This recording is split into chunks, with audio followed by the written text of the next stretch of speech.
we've got now some of your elections were finished, and we'll talk a little bit about, for instance, the gubernatorial election there between Kemp and Stacey Abrams and how that all went out. But first off, we want to focus on the Senate election. Incumbent Democrat Raphael Warnock was not quite able to get to 50% during the general election, and so he now heads to a runoff with challenger Herschel Walker, who's a Republican backed by Donald Trump. But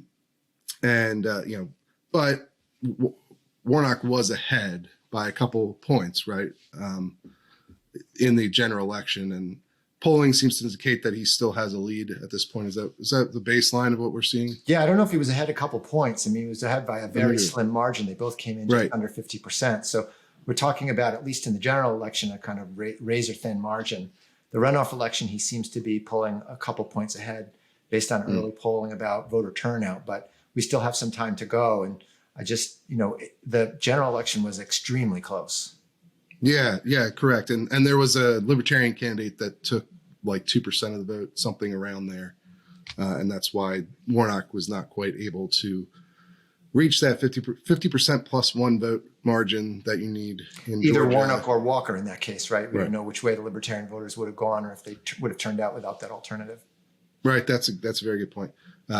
Perhaps some of those voters are more Walker leaning than Warnock leaning. I guess that's exactly what we're going to find out here in this runoff. But that's why we're in this situation, and that's sort of the state of play right now. Warnock he was ahead in the vote tally for the general. He seems to be polling ahead a little bit in the runoff right now. But we want to focus obviously on gun politics here. How much have you seen the issue play a role in the Warnock Walker election in particular thus far?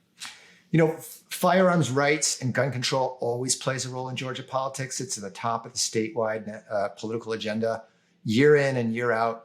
That and religious liberty are really at the very top of the agenda. And you see pretty much in every legislative session movement on those things. There's gridlock on a lot of issues, but when it comes to firearms rights and gun control, there's always movement. And in Georgia, in particular, in the direction of gun rights, we've had a steady stream of victories for gun rights advocates at the state level. So it always plays a role. I think that what we're looking at in the Warnock-Walker runoff is that, a lot of people are already kind of locked into their positions. So during the general election, it's important to create that turnout, let people know where you stand on the issues. Warnock has situated himself very clearly as pro-gun control, and Walker as very clearly pro-advancing for gun rights. And the question now is how to kind of eke out a margin.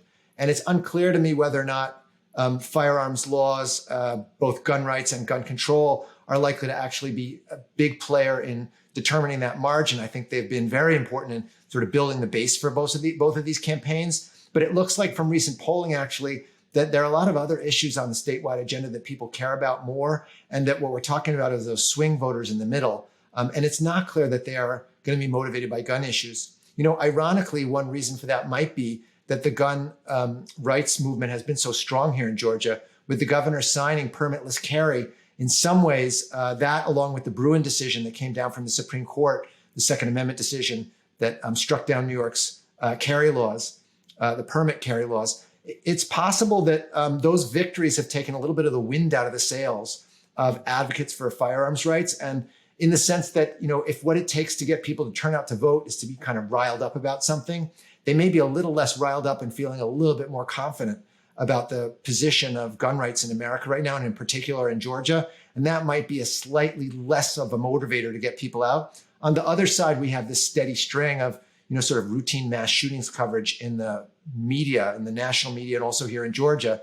And that may act as a motivator at the margins. So it's a little hard to tell so far, but it's possible that gun rights might come out weighing a little stronger, or gun control might come out weighing a little stronger for Warnock. But keep in mind, there are other things on the statewide agenda that may be calling people's attention more, especially because gun rights advocates have had so many victories here recently.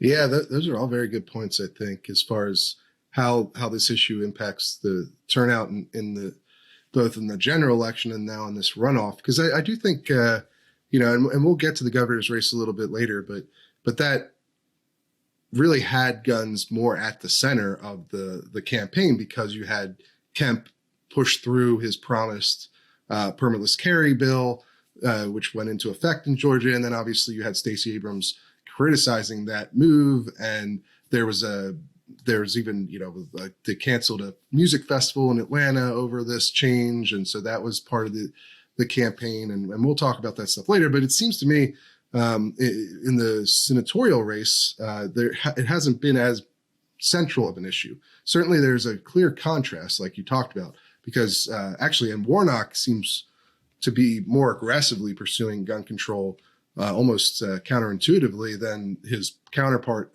Ossoff, who's the other Democrat that was elected in 2020, but isn't up for re-election this year, because Warnock is signed on as a co-sponsor for the Senate's version of the assault weapons ban, the ban on AR-15s and AK-47s and other firearms, whereas Ossoff hasn't done that. And then on the other side, you have Walker, who's sort of he's like running as generic Republican guy with the football background, and he's like celebrity guy, but his policy positions are pretty, not very well developed. Like his campaign website doesn't talk much about guns, and so or any specific policies that he wants to implement. But so I'm wondering about the state of, for instance, the advertising there that you're seeing from these campaigns. Are either one of them focusing on the gun issue? For sure, Warnock is focusing on the gun issue. Warnock's got kind of a collection of standard Democratic issues. He's talking about abortion rights and reproductive rights. He's talking about health care. He's talking about the economy, and he's talking about gun control. I think on the Walker side is where you're seeing something that's a little bit outside the normal playbook. So it's not unusual that Warnock would be featuring gun control in his campaign ads and his television ads, because that's really kind of bread and butter for a lot of national Democrats in terms of their platform. But Walker, in some sense, has fronted two issues. I don't know whether this has been his own by design or whether or not he just sort of fallen into them. One is, of course, his loyalty to Donald Trump. And I think that that's probably a liability for him at this point, because I think that there are a lot of people in the Republican base who are strong supporters of Donald Trump. And there are lots of people on the Democratic side who are strong opponents. And then the question is, well, where are the swing voters? And the fact of the matter is, in Georgia, a lot of the swing voters are Republican voters who are pro the Republican agenda, but not so happy with Donald Trump. And that probably explains why it is that Kemp had such an easy time getting over the line compared to Walker. And he was polling way ahead of Walker. And that's, I think, in part due to the fact that he was carrying with him some swing voters on the Republican side. The other thing that sort of Walker either came out, I think he sort of put himself out front on this, and then it kind of got ahead of him, which is on the issue of abortion rights. He came out kind of very strong and in some ways extreme opinions, even for Georgia, on restrictions on abortion access. And then, of course, the national press has raised questions about his own personal history with regard to those things. And I think those are things that probably didn't serve him so well. And so in that sense, gun rights has not played a prominent role in his campaign in a way that it would normally if you had sort of a mainstream Republican running against a mainstream Democrat.